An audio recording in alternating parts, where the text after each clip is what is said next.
क्या हो अगर ऐसा कहा जाए कि हमारे मन में जो ख्याल चलते हैं वो सिर्फ आवाजें नहीं हैं, बल्कि वो कच्चा माल हैं जिनसे हमारी पूरी हकीकत बनती है। क्या हो अगर ये पता चले कि सिर्फ अपने विचारों की दिशा बदलकर अपनी सेहत, पैसा, रिश्ते और किस्मत सब कुछ बदला जा सकता है। चलिए एक ऐसी ही गहरी सच्चाई को समझने के लिए तैयार होते हैं जिसे दुनिया के सबसे बड़े आध्यात्मिक गुरुओं में से एक डॉक्टर वेन डायर ने लाखों लोगों तक पहुंचाया।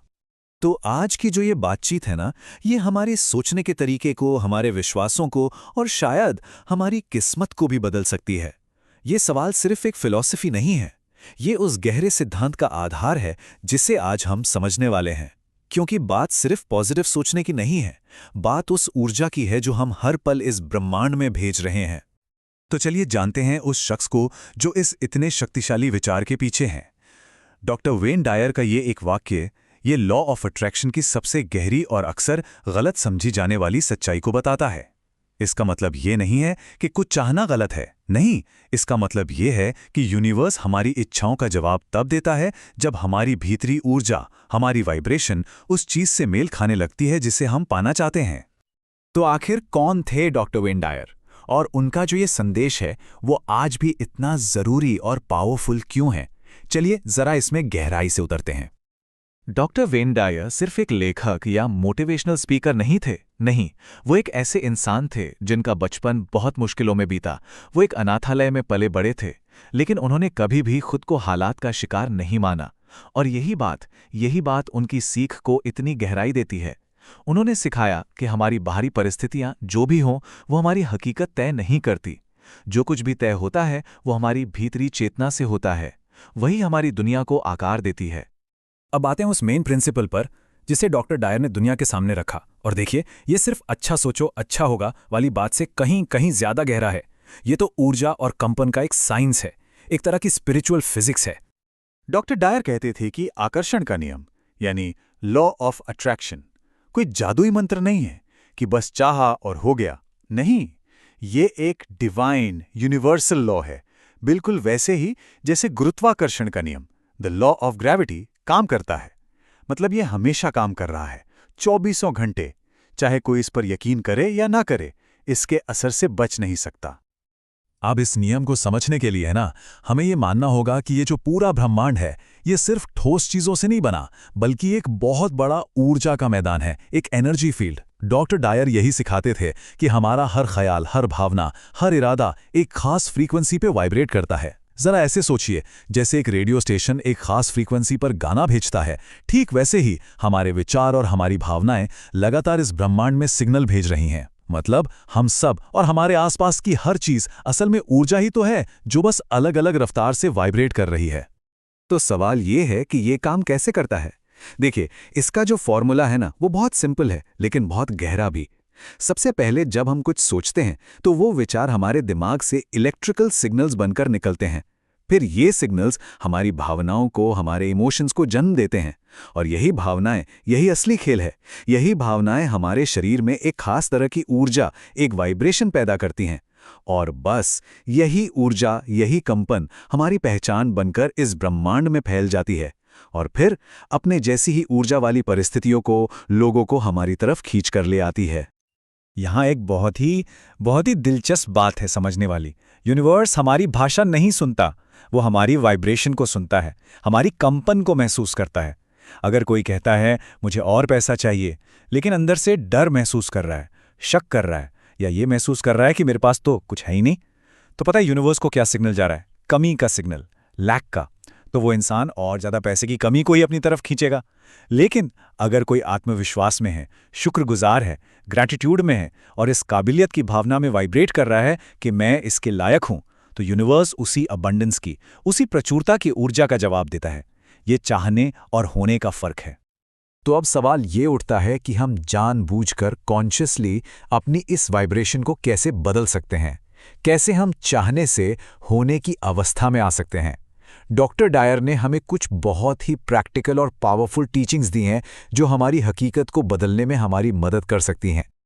ये 5 शिक्षाएं, ये हमारी हकीकत को बदलने की चाबियां हैं। ये सिर्फ अच्छे विचार नहीं हैं, ये जीने का एक तरीका है। तो चलिए अब इन 5 सिद्धांतों में से हर एक को जरा गहराई से समझते हैं।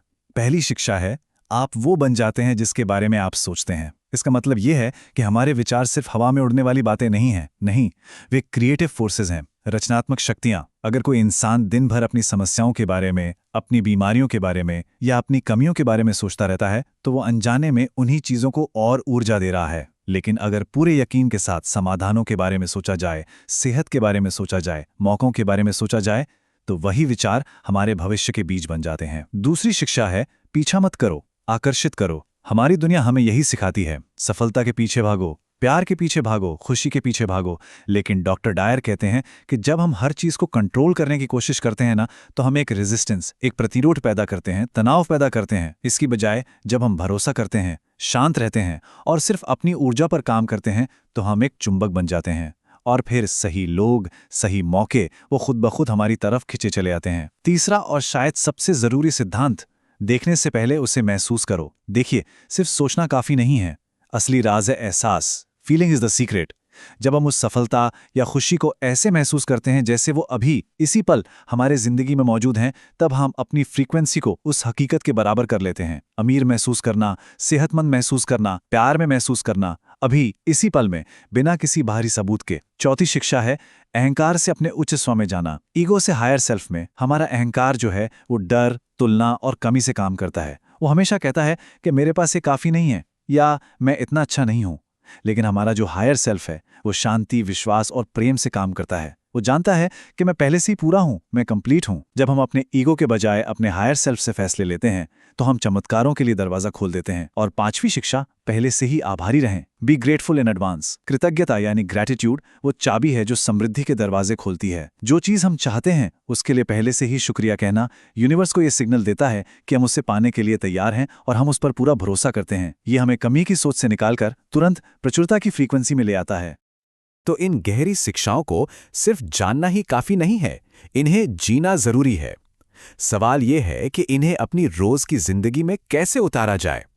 तो डॉक्टर डायर के ज्ञान से इंस्पायर्ड यहां एक बहुत ही सिंपल सा रिचुअल है जिसे अपनी आदत बनाया जा सकता है। ये सिर्फ 15 मिनट का अभ्यास, ये दिन ब दिन हमारी पूरी ऊर्जा को बदल सकता है। देखिए, सुबह की कृतज्ञता ये हमारे दिन की टोन सेट कर देती है।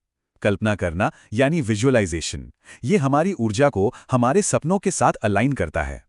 जब भी कोई शक मन में आए तो उसे चुनौती देना, ये हमारे विश्वास को मजबूत करता है। और रात की अफर्मेशंस वो हमारे अवचेतन मन को, सबकॉन्शियस माइंड को हमारे लिए काम पर लगा देती हैं, तब भी जब हम सो रहे होते हैं। चलिए अब इस पूरी बातचीत के सार पर आते हैं, जो हमें ये याद दिलाएगा कि हमारे अंदर असल में कितनी शक्ति छिपी है। ये सिर्फ एक अच्छी फिलॉसफी नहीं, ये एक मौलिक सच है। डॉक्टर डायर का ये सबसे शक्तिशाली उदाहरणों में से एक है। चीज़ों को देखने का अपना नज़रिया बदलिए और वो चीज़ें खुद ब खुद बदल जाएंगी। ये सिर्फ एक मोटिवेशनल लाइन नहीं है, ये क्वांटम फिजिक्स का एक सिद्धांत है। हकीकत कोई पत्थर की लकीर नहीं है, ये हमारे देखने के तरीके का एक रिफ्लेक्शन है, एक प्रतिबिंब है। दुनिया हमारे अंदर से पैदा हो रही है, बाहर से हम पर थोपी नहीं जा रही। इसे जरा और गहराई से समझते हैं। जब किसी चुनौती को एक समस्या के बजाय एक सीढ़ी माना जाता है, तो वो हमारी तरक्की का रास्ता बन जाती है। जब अकेलेपन को खुद को खोजने का एक मौका माना जाता है, तो वो हमें खुद से जोड़ता है। और जब असफलता को हार के बजाय एक फीडबैक माना जाता है, तो वो हमें सफलता के और करीब ले जाती है। सब कुछ नजरिए का खेल है। तो आखिरी और सबसे जरूरी बात यह है, जैसा कि यहां लिखा है, you are not a victim of circumstances, you are the creator of your destiny. इसका मतलब है कि हम परिस्थितियों के शिकार नहीं हैं, हम सब अपने भाग्य के निर्माता हैं। हम वो आत्मा हैं जो इस ब्रह्मांड की ऊर्जा को निर्देश दे सकती है। हमारी किस्मत बाहर से नहीं आती, वो हमारे भीतर से ही जन्म लेती है। तो आज अपने विचारों को बहुत ध्यान से चुनें, अपनी भावनाओं को अपनी सबसे बड़ी ताकत बनाएं और अपनी कल्पनाओं को अपनी आने वाली हकीकत का रिहर्सल बनने दें, क्योंकि हम ही अपने भाग्य के निर्माता हैं। तो सवाल ये नहीं है कि हम क्या चाहते हैं, सवाल ये है कि आज हम क्या बनाने का चुनाव कर रहे हैं।